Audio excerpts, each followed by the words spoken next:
On the ballot in Denham Springs, an additional occupancy tax up to 6.75% at hotels and motels in the city. News 2's Sarah Barr talked to people who support the tax and those who do not.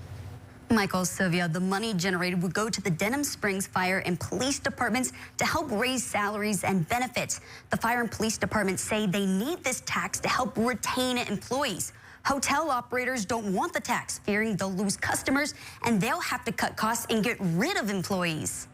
The Denham Springs Fire and Police Department say they could each see around $250,000 heading their way if voters approve the proposed occupancy tax. The money is already earmarked for salaries and to provide benefits. We're not trying to be millionaires, and I'm not afraid to say how much we make. It's a pay scale. It's public.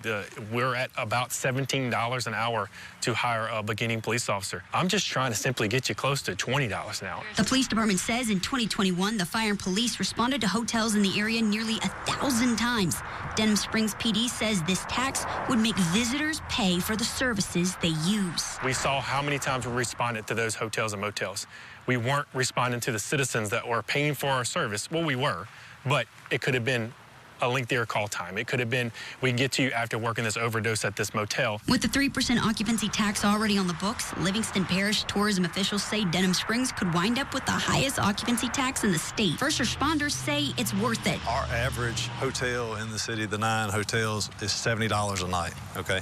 That 6.75 comes out to $4.73 more a night per room. I don't know about you, but my wife, if she wants to stay there, $5 is not going to change her mind on it at all. Hotel operators say a total tax load approaching 20% will chase travelers away. Let's take a look at it, our neighbor city, which is Walker, and their occupancy tax is lower. So many of these are customers from Denham Springs.